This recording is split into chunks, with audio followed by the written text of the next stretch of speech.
2025 ခုနှစ်ဧပြီလ 15 ရက်အင်္ဂါနေ့ကျင်းနာသောစကားတစ်ခုဖြင်းညင်းသောစကားသည်စိတ်ကိုဖြည့်တတ်၏ကျန်သောစကားမူကားအမျက်ကိုနှိုးဆော်တတ်၏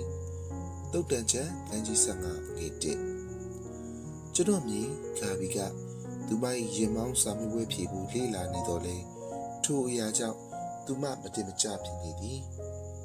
တက္ကသိုလ်မှာတန်းစပြီးအလုပ်သစ်စမည်ဆိုထိုအချက်ကိုစဉ်းစားဖို့လိုကြောင်းသူမအားကျွန်တော်အားပေးသည်ရင်မောင်းတက်ဖို့ကသူမအတွက်အားသာချက်ဖြစ်မည်နောက်ဆုံးတော့ဖြေဖို့သူမစိတ်တိုင်းဖြစ်ခဲ့သည်ကားမောင်းစစ်ရုံကိုသူမရောက်ချင်းဝန်ထမ်းကကာဘီကိုရင်မောင်းစစ်ဖို့အချိန်သူ့မှာမရှိလို့နောက်မှပြန်လာဖို့မဆက်ဆက်ပြောလိုက်သည်ကျွန်တော်မြေကဒီနေ့တရားဝင်ဖို့လှုပ်ထားပြီးမဖြစ်မနေလိုကြောင်းစိတ်အနှောက်အယှက်မရှိဘဲပြန်ပြောလိုက်သည်နည်းနည်းတော့အံ့ဩမိပေမဲ့နောက်တော့သူလက်ခံခဲ့သည်သူမကရင်မောင်းစစ်စာမေးပွဲကိုဖြေပြီးချိန်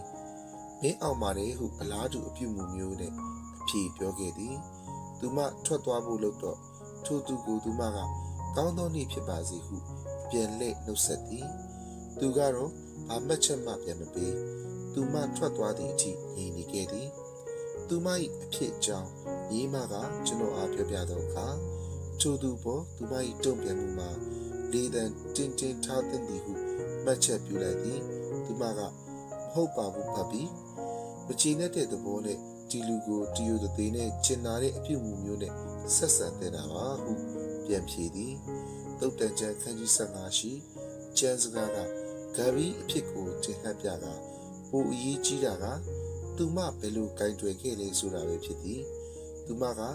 ကျွန်တော်ကိုညံနေရှင်ပြီးသင်ပေးခဲ့ပါသည်စင်ကြင်ရန်သူတစ်ပါးအပေါ်ကျွန်တော်ကျင်နာသောစကားနှင့်လုပ်ရများကြောင့်ဘုရားသခင်ဝမ်းမြောက်သည်အာရုံပြုဆုတောင်းရန်ရင်မောင်းအသစ်များအတွက်ဆုတောင်းချက်အိုဖကျွန်တော်၏စကားများကကိုရောနှစ်သက်ပွဲအခြားသူကိုချစ်တတ်ဖို့ကိုရောအမိန့်တော်မှာလှုပ်ဆောင်တတ်စီပါအာမင်Edward Rivera San Diego Puerto Rico